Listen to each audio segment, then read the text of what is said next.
Eu vou passar a palavra agora para o doutor Gustavo Schwartzman, que é médico oncologista do Hospital Albert Einstein, e vai falar a visão do oncologista. Eu aceitei aqui, Gustavo. Vamos ver se você consegue controlar. Certo, que bom. Boa noite a todos. Primeiramente, eu queria agradecer o convite aí para o Dr. Terra, Dr. Rui Haddad, Alessandro, Pedro, Felipe. É um prazer poder estar aqui. Eu vou tentar não ser muito extenso na apresentação para a gente ter um tempo suficiente para uma discussão e as perguntas. E eu entendo que a maior parte do público seja de não oncologistas, então também vou tentar não ser muito específico em termos de drogas e tratamentos que possam ser mais voltados a um oncologista. Uma breve contextualização sobre um aspecto um pouco mais oncológico. Acho que esse é um estudo que muitos foram familiares. Acho que você só está clicando, estão clicando junto aqui. Muitos são familiares com esse estudo. Deixa eu só voltar nesse daqui. Desculpa. Quer ficar controlando você? Talvez seja mais fácil. Melhor. Deixa eu tirar aqui. Aí.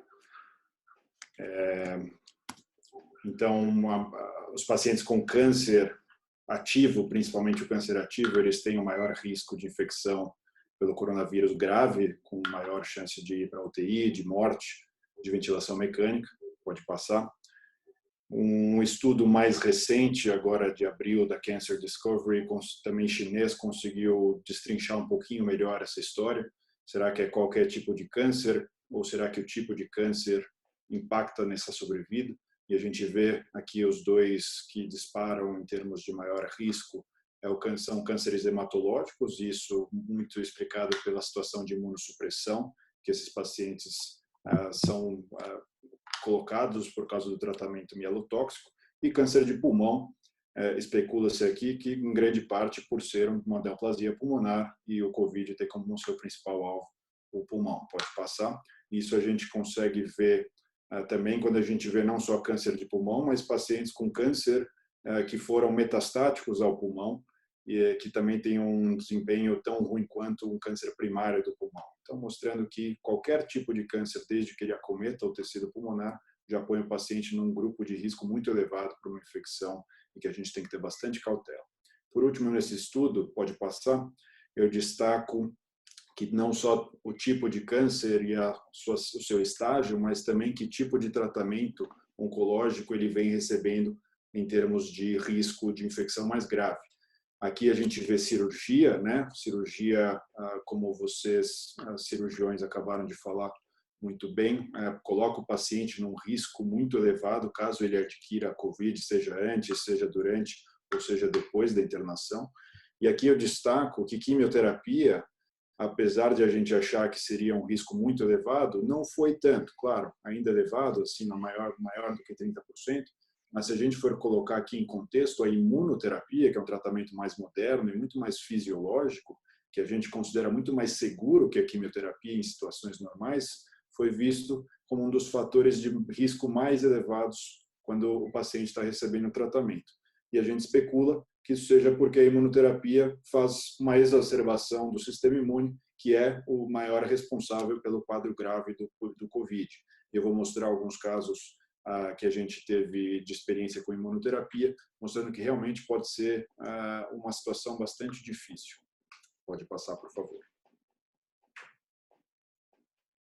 Mais um. Vamos falar brevemente sobre o que a gente muda na prática depois que o paciente chega para nós. Então, a gente fala aí de um paciente que já foi operado, por favor, pode passar. Aqui vamos item por item. Primeiro, a gente tem um limiar mais elevado para indicar adjuvância. A gente, às vezes, costuma ser bastante permissivo, principalmente em pacientes que têm outros critérios de risco fora o seu estágio. A gente fala de invasão de pleura, visceral, a gente fala de invasão angiolinfática, invasão perineural, critérios que a gente às vezes usa quando o paciente está em cima do muro sob a sua indicação de adjuvância. Aqui a gente vai ter um limiar mais elevado, naquele tumor de 4, às vezes entre 4 e 5 centímetros, que a gente talvez indicasse a quimioterapia, principalmente na presença de outros fatores de risco. Aqui a gente vai tentar segurar. Por favor, pode passar. Se indicarmos o tratamento adjuvante com quimioterapia, a gente considera atrasar o tratamento, o início do tratamento. Tem estudos mostrando que se a gente atrasar até 18 semanas do final do dia da cirurgia, a gente ainda consegue manter a mesma chance de sobrevida no longo prazo. Então, esse paciente não tem a menor urgência para começar o tratamento adjuvante, principalmente depois da cirurgia, se a gente ainda estiver no período da pandemia. Pode passar. Outra coisa que é importante é que a gente tende a utilizar hoje mais o pemetrexed, que para quem não conhece é um remédio quimioterápico mais bem tolerado, que é utilizado na histologia não escamosa, em combinação com uma platina, ou carbo ou cisplatina. E o pemetrexed, apesar de não ter um claro benefício sobre outros regimes, ele tem uma curva que é bastante sobreposta, aqui a gente vê sobrevida livre de recorrência na adjuvância, com o regime clássico, que é a base de vinorelbina e cisplatina, quando estudado versus o pemetrexed e a cisplatina, a gente vê curvas sobrepostas. A gente não fala que é um estudo positivo porque ele foi desenhado para mostrar a superioridade do pemetrexed, isso não aconteceu, mas ele é bastante semelhante.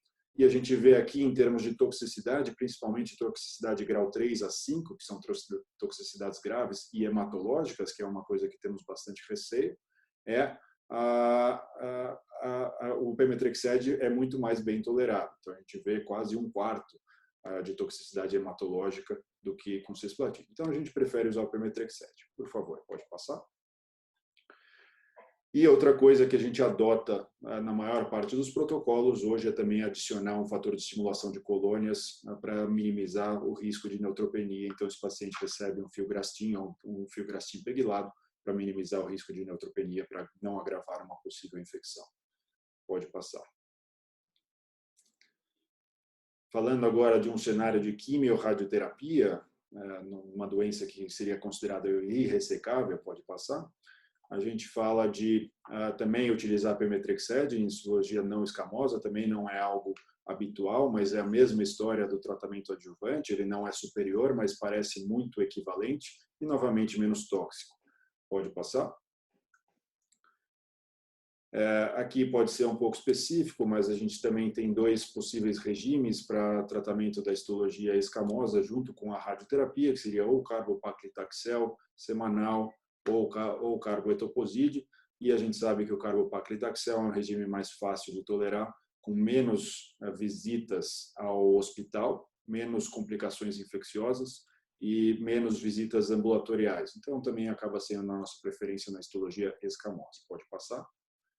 Opa. E um tratamento aqui bastante cauteloso, a gente não muda a indicação do durvalumab de consolidação pós-quimio-rádio definitiva, mas tem que ser bastante cauteloso, porque o durvalumab ele aumenta a chance de pneumonite no paciente com câncer de pulmão mais do que nas outras indicações de imunoterapia. Então, numa situação onde a imunoterapia pode levar a uma infecção mais grave, a gente fica bastante receoso, mas não acaba contraindicando, só com um acompanhamento muito próximo do pneumologista do paciente para que a gente possa intervir precocemente. Pode passar. E por último, de mudança de protocolo, eu vou falar brevemente da doença metastática, pode passar. A gente tem a indicação de pembrolizumab, que é um imunoterápico, inibidor da via do PD1, PDL1, que é indicado principalmente para pacientes com maior de 50% da expressão desse marcador, que a gente pode utilizá-lo ou de maneira isolada, como monoterapia, ou em combinação com quimioterapia. Então, nesses casos, na época do Covid, a gente prefere não combinar com quimioterapia para minimizar também todos os riscos. Pode passar. E uma nova aprovação recente, que esse remédio era utilizado a cada 3 semanas, agora ele pode ser utilizado a cada 6 semanas, o que também minimiza a necessidade desse paciente vir com maior frequência ao hospital e passar por toda a exposição. E aqui a exposição não é só hospitalar, a exposição é durante todo o transporte. A gente fala de alguns sistemas privados, onde o paciente vem com seu carro, é mais fácil, mas no SUS, a maior parte deles ou vem de Uber ou vem de transporte público. E a gente tem que minimizar o número de visitas que esses pacientes precisam fazer no maior grau possível. Pode passar. Para as outras indicações, a gente mantém a combinação, porque aqui o risco-benefício não se justifica diminuir a intensidade do tratamento, porque senão o risco de morte é mais elevado da doença do que de uma possível infecção do Covid. Então, a gente sempre tem que levar isso em consideração um balanço muito continuamente dinâmico, né? E é tênue. Qual que é o risco maior? É uma morte, uma infecção grave por Covid ou é a morte em relação ao câncer de pulmão, que metastático a gente sabe que a sobrevida global pode ser muito pequena. Então a gente tem que sempre dosar isso e discutir isso com bastante diligência com o paciente. Pode passar, por favor? E para pacientes que têm mutações, e aqui isso vem ganhando cada vez mais destaque, aquelas mutações que a gente chama de driver, né, que, por exemplo, EGFR, translocações do ALK, mutação no BRAF, ROS1, sempre deve ser preconizado o tratamento alvo dirigido, e para isso a gente precisa fazer os testes com maior agilidade para que a gente possa poupar esses pacientes de quimioterapia, porque aqui não só o tratamento é mais bem tolerado, menos imunossupressivo, também mais eficaz, e eles são geralmente comprimidos, ou seja, o paciente não precisa vir ao centro de saúde fazer tratamento endovenoso, que também é um plus para esses pacientes. Pode passar, por favor?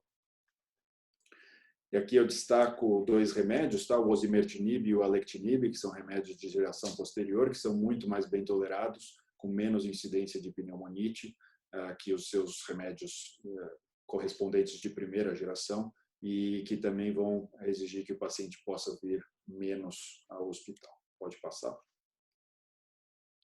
Para câncer de pequenas células, que a gente acaba falando pouco, né? Mas nesses casos o câncer de pequenas células vai continuar aparecendo igualzinho, porque é um câncer que geralmente já se apresenta com doença metastática, doença avançada, muito sintomática.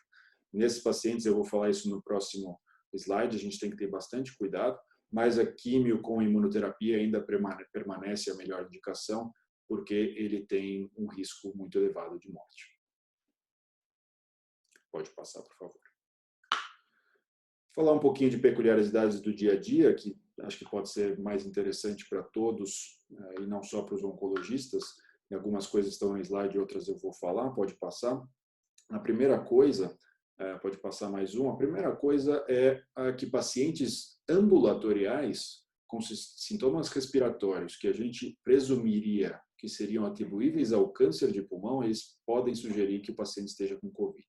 Então, isso nos fez, principalmente no Vila Santa Catarina, que é o Hospital Municipal do SUS, que o Einstein administra, nós decretamos institucionalmente que todos nós do ambulatório de câncer de pulmão vamos atender com paramentação completa, como se estivéssemos atendendo paciente com suspeita de Covid. Então, atendemos com N95, óculos de acrílico, com touca e com um avental de proteção. Por quê? Porque a gente já teve mais de uma ocasião onde o paciente veio por algum sintoma que a gente considerou atribuível ao câncer, derrame pleural, uma massa grande, atelectasia pós-obstrutiva.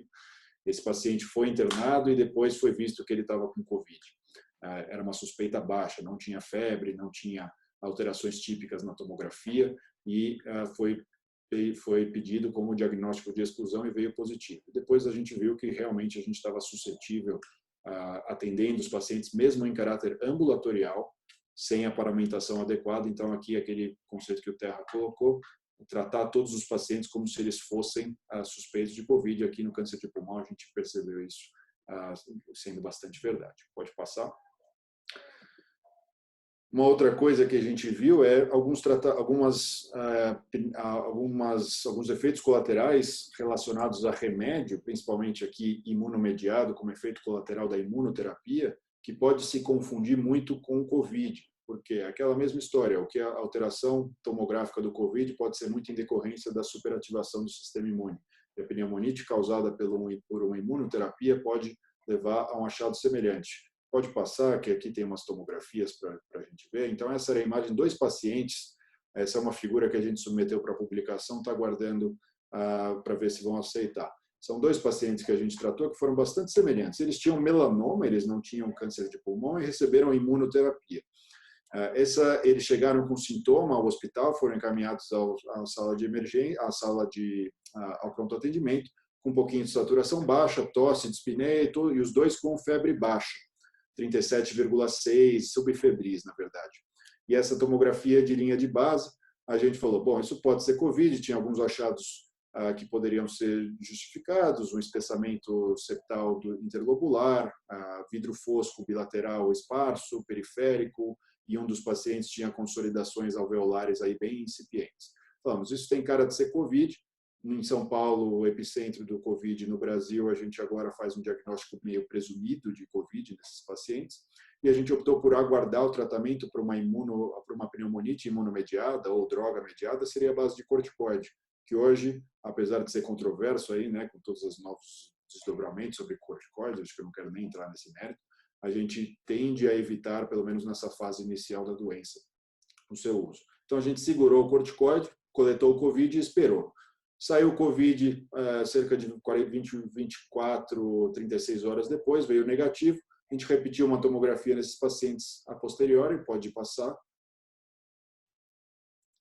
E a tomografia piora bastante, tá? Com os aspectos que o radiologista ele praticamente jura que é COVID. Agora também qualquer laudo de tomografia, se tem qualquer vidro fosco, a gente recebe, olha, considerar suspeita de COVID. Esse daqui, principalmente no caso aqui de baixo, ele falou, o radiologista falou, isso aqui tem muita cara de COVID. E os dois pacientes pioraram clinicamente. Saturação piorou, estado clínico, tosse, dispneia, todos pioraram. O paciente de cima tinha apenas um teste de COVID, e aqui já foram 4 dias depois, já tinham sido 2 testes de COVID negativo, e aí nesse momento a gente optou por iniciar corticoide, assumindo que isso era uma pneumonite realmente por toxicidade da imunoterapia, pode passar, e a gente já viu que em 24 horas o paciente melhora dramaticamente. Aqui são tomografias feitas 48 horas depois de se iniciar o corticoide, e a gente vê uma melhora substancial dos 2 pacientes, aí reforçando que era de fato uma pneumonite imunomediada e não COVID. Teve aí no 3º teste de PCR, uma sorologia, todos negativos, reforçando aí o diagnóstico de doença imunomediada. Então, são nuances aí do dia a dia que a gente vai aprendendo. A gente vem fazendo telemedicina sempre que possível para minimizar tanto o contágio, o contato desse paciente conosco para proteção nossa, quanto para proteção dos pacientes, para evitar se expor. E fazemos todos uma série de adaptações nos protocolos de tratamento para que a gente possa manter a segurança deles sem prejudicar o risco clínico de morte pelo câncer de pulmão. Então, é sempre um balanço que às vezes é difícil de ser obtido. Muitas vezes os pacientes acabam optando por postergar tratamentos, às vezes contra a nossa recomendação, com receio de vir ao hospital. Isso vem mudando gradativamente, mas ainda vejo no consultório muitos pacientes muito receosos de contrair a doença. Então, a gente tem que sempre reforçar que quando precisa, a gente precisa convocá-los, precisa reforçar de que é seguro, de que é mais seguro isso do que optar por não fazer um procedimento que possa impactar na sobrevida do câncer. Acho que esse é o último slide e a gente pode abrir para discussão.